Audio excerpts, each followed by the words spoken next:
Hello and welcome to Digi8.com. In this video, we are going to cover the topic on outsourcing. Now let's start with what is outsourcing. Do what you do best and outsource the rest has become an internationally recognized business tagline, first coined and developed in the 1990s by management consultant Peter Drucker. Outsourcing is when a firm hands over some of its activities to another company as part of an agreement. The hired firm can be from the same country or foreign. These companies will have to take on current work or work planned out for the future. These responsibilities can usually be carried out by the client firm itself. Operational processes are usually transferred, such as payroll processing, claims processing, etc. Moving on, the non-core processes include call center support, management of a facility, manufacturing, etc. Firms often give access to workers and assets to the third party for running operations. Both foreign and domestic agreements are used for outsourcing jobs and services. This can be two different types, offshoring and nearshoring. Companies may choose to outsource services onshore, that is within their own country, or nearshore to a neighboring country or one in the same time zone, or offshore to a more distant country. Moving on to outsourcing advantages. First, revenue from the transfer of assets to a third party. Companies can utilize creativity, thought leadership, and intellectual property. Transferring internal processes means less internal investment in that process.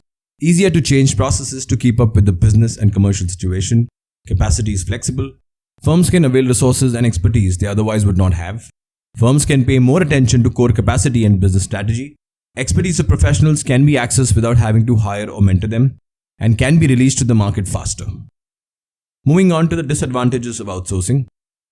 First, there is less security. Next, there can be difficulty in communicating. The quality of work can be lower.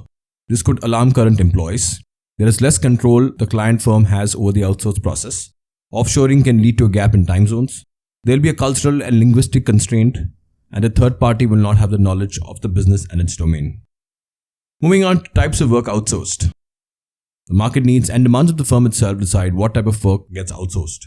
First, training managers, finance, tax compliance, computer programming, design and research, engineering work, accounting, management of human resource, overseeing the supply chain management, marketing, customer service support, or content writing. Moving on to the concept of business process outsourcing. Business process outsourcing is a type of outsourcing. This initially emerged in manufacturing firms. BPOs require transferring a particular business operation or work to another firm. This is done as part of an agreement. There are two kinds of BPOs, front office and back office. Example, Coca-Cola has outsourced a lot of its supply chain. BPO can be offshore outsourcing, nearshore outsourcing to a nearby country, or onshore outsource to the same country. Moving on, many processes can be transferred as a part of BPO.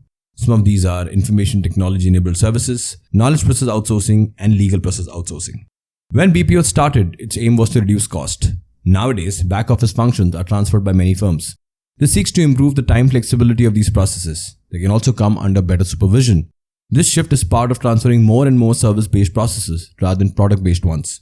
A firm can transfer the supervision of its supply chain to multiple third-party entities. If the business processes are managed correctly, this can save a lot of time. Moving on to types of outsourcing. First, offshoring, when the responsibilities and services are transferred to another country. Nearshoring, this is when processes are transferred to a nearby country. This could also be a neighbor. And onshoring, when the third-party company is in the same country as the client firm. Moving on to an example or statistic of outsourcing. The global outsourcing industry revenue grew from about $100 billion in 2010 to about $130 billion in 2019, with the maximum share taken by the American region, followed by EMEA and Asia Pacific. So that's it, folks. This brings an end to the topic on outsourcing. These are the list of sources and links referred to for the content in the video. Thank you and see you in the next video.